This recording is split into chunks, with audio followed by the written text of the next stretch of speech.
Hello दोस्तों, मैं शुभम। मैं आप सभी लोगों को बताने जा रहा हूँ किरचॉफ का नियम। किरचॉफ का प्रथम नियम क्या है, तो आप लोग देख लीजिए।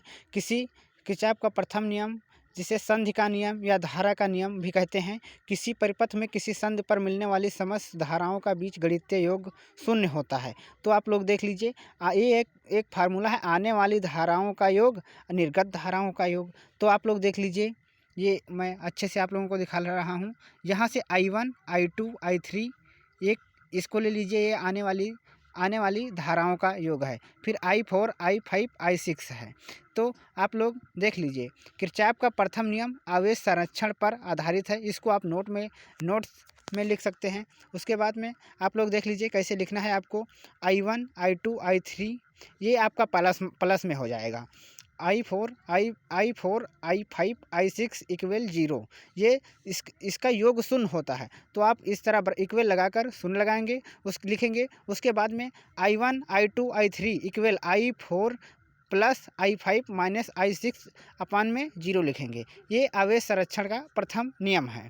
द्वितीय नियम वोल्टता का नियम, यानी बंद पास का नियम भी इसे कहते हैं। किसी वैद्युत परिपथ के प्रत्येक बंद पास के विभिन्न भागों में बहने वाली धाराओं तथा उसके संगत प्रतिरोधों के गुणनफल का बीजगणितीय योग उस बंद पास में लगे विद्युत वाहक बलों के बीजगणितीय योग के बराबर होता है। देख लीजिए, ये है इसका प्रथम नियम। पहले आप I1 को पकड़ेंगे, फिर I2, ये किरचॉफ के द्वितीय नियम से भी इसका निगमन किया जा सकता है।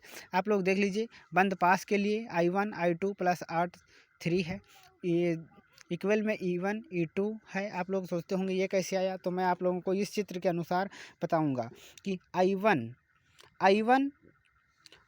को पहले आप पकड़ेंगे।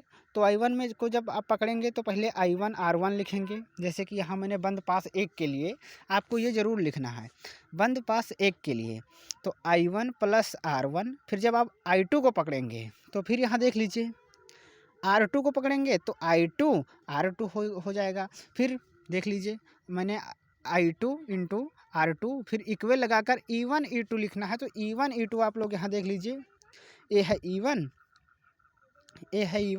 और ये रहेगा E2। तो आप लोग देख लीजिए, मैंने ये भी लिखा है। फिर बंद पास 2 के लिए फिर I2 को पकड़ेंगे, R2 पकड़ेंगे, R3 इक्वल E2।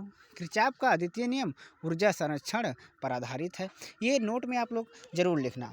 उसके बाद आप लोग देख लीजिए, वैद्युत फ्लक्स। विद्युत क्षेत्र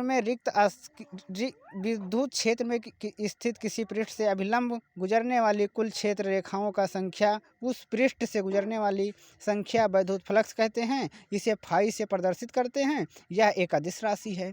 सूत्र देख लीजिए क्या है, phi E equal EDS cos theta, और इसका मात्रक न्यूटन मीटर प्रति कूलम भी होता है, वोल्ट मीटर भी होता है, और यह एक अदिश राशि है। आप लोग देख लीजिए। और जब आपको वेक्टर के रूप में लिखना है तो आप लिखेंगे फाई इक्वल EDA। तो मैं आशा करता हूँ कि आप लोगों को मेरी वीडियो पसंद आई, तो मेरा इस चैनल को सब्सक्राइब जरूर करें। धन्यवाद।